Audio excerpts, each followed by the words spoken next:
So it turns out that the X-T3 is the camera I didn't know I needed.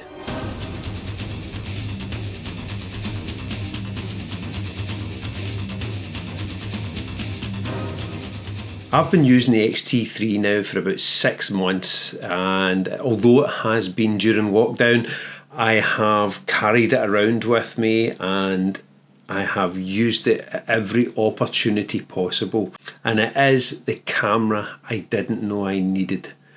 Why am I saying that? The reason I'm saying that is it's given me a new reconnection with landscapes, and it's given me a reconnection with the subject and with the camera itself. I use two systems. I'm a Nikon and a Fuji shooter, and both systems for me are very intuitive. I've always used Nikon, so I'm aware of the menus and how to get through them for the parts that I need anyway. But it's the same when I got the Fuji XT3. The menu system wasn't so much different. Now, if you use both of them, you'll know that they are different, but they're not that much different, and it was easy to navigate through the X-T3 menu. And as the video goes, I'm going to show you some of the images that I've taken with the camera so far, and I'll just put them up on the screen so that you're not looking at my face all the time for this. The reconnection with the camera and the subject was a newfound appreciation for me, and it was like going back to the first time I lifted a camera up and I started taking photographs with it. It was that excitement, and the Fuji brought that back to me. Not that I was getting fed up with the camera I had. It was, I think possibly we all hit those creative slumps at some point. And I'd been shooting with the previous camera for 2.5 years. A phenomenal camera, absolutely phenomenal camera as well. But the Fuji brought an excitement back into the photography that I really enjoyed, and that was to do with the tactile nature of the camera as well. All the dials on the top, the menu system being very intuitive or feeling right. The menu system felt right, and I'm filming on it just now, or I would actually hold up the camera to you. So that is the main reason I bought the camera. I bought it to film the YouTube videos, and I do use it like just now every week to film them. But I also found myself, I wanted to see how good the camera was for landscape, and for me it's been brilliant. It's been a brilliant experience, and it will continue to be a brilliant experience. When I first purchased it, I remember hearing issues with the focusing for video. I was shooting in the Canon M50, and the Canon M50 was solely a video camera, but if you get a camera you need to take it out to see if it takes photographs, and I wasn't happy with the results, especially in low light. So I knew I had to trade up to get a better camera, so I did my research. X-T3 was coming up all the time as one of the better ones, so I purchased it. I sold my M50 and used the money in that and added some more money to it to purchase that, and I bought a 10 to 24mm lens, which is filming just now, and also a 70 to 200 lens, so that I could cover both the ranges that I normally shoot at. Both of these lenses are f4 lenses, and I didn't need a wider aperture because it's mainly landscapes I shoot. I have shot other subject matter with them, but it's mainly landscapes I shoot. So the f4 was perfect for me, and both lenses yielded brilliant results. I also read about the software and the worming issues. So I watched a few videos on YouTube about the worming issues, and then I follow Thomas Heaton on YouTube, as well as the rest of the F4 guys and many other photographers as well. But he spoke about the Iridium X software, so I tried it. I tried the trial, and then I purchased it, and that stopped any worming issues. But I will say though, I haven't had worming issues in the last 2 months, 1.5 to 2 months, and I've ran it through Lightroom, Photoshop, Camera Raw, Luminar AI, but I also have, when you buy a Fuji, you get access to Capture One for Fuji. It's a compact, compressed version of Capture One software, and I ran it through that. But I've printed some of the images that I got just to see what the worming issue was like, and I don't print big anyway, so it really doesn't bother me. But I never had any issues with it. So the worming issue, if anybody says anything to you, go and look around, go and look at other people's images that shoot with the Fuji XT3 and see if you can see the worming issues in it. Some of my images you can at the very beginning, but that I'm going to say is down to my over-processing. Other images, and laterally the images now, I'm not seeing worming issues with it. So if you're thinking of getting an XT3, don't worry about the worming issues. Really don't worry about them. I purchased the camera. We were meant to go to Everest Base Camp last October there, and that's the reason I purchased the camera, for a lightweight camera. Hence the reason the 10-24 and the 70-200.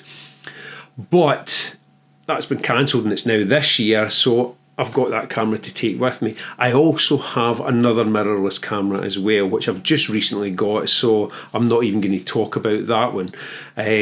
But I've now got two lightweight cameras, but I can tell you both are going now.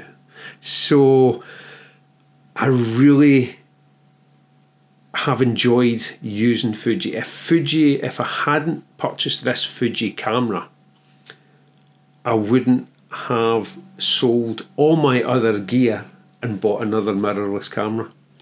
I would have been still sitting with the D850 and the lenses for that, and that's a stunning camera. I can't fault that camera at all.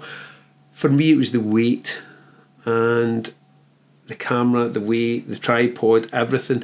And I don't know if I've had back or anything like that, touch wood, but it was just the weight, and I was getting a bit tired. But maybe I wasn't getting tired of the camera, maybe I was getting tired.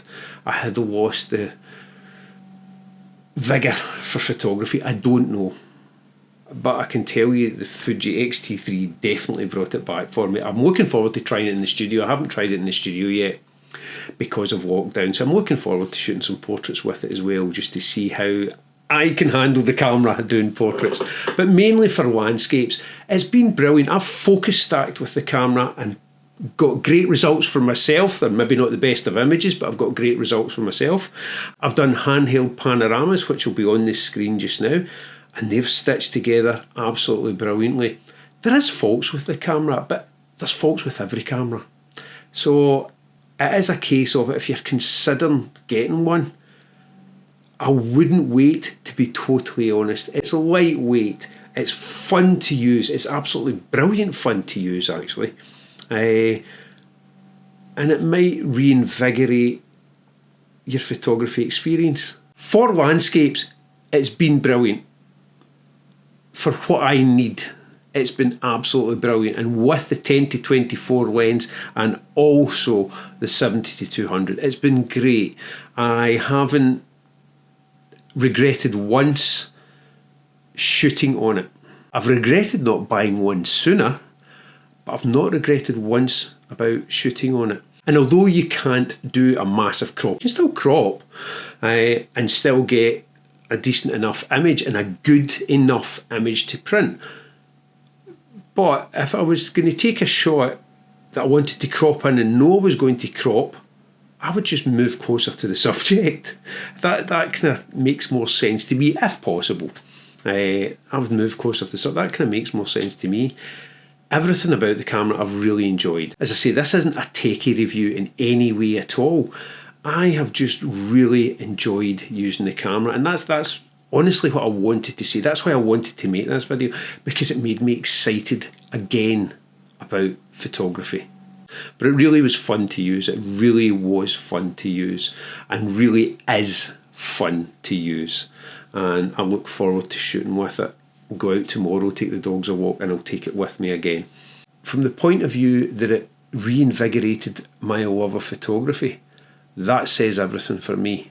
That really does say everything for me. And I've tried quite a few different cameras, but if I have one to give me that feeling again, That was brilliant. So I'm going to sing its praises anyway. For landscape, I absolutely love it. I absolutely love what it can do for landscape. And more so again, I'm going to say I absolutely love how it made me feel shooting again. And that was the main thing for me. I've also focus stacked with it, and I found myself focus stacking with it quite a bit because it was fun to do. It was actually just fun to do, and that's where it should be. That's where photography should be. It should be fun. Did I need to focus stack? No, in some of the instances, but I wanted to because it was fun to do. And for the fact that I wear glasses anyway when I am editing, and it was great to just look through a viewfinder and without having to adjust anything and see exactly what I was going to shoot, and then look at the back of the camera. And I set up all my cameras with back button focus anyway, but I also used the autofocus on the back LCD screen, and I had fun just pressing and focusing in different areas unnecessarily, but I had fun doing it. And that's what photography should all be about. It should be fun. Hopefully you've enjoyed listening to me rattling on about the camera. It is a great camera, has its faults, but what doesn't? Remember, stay safe. Thanks again for watching, and I'll see you in the next video.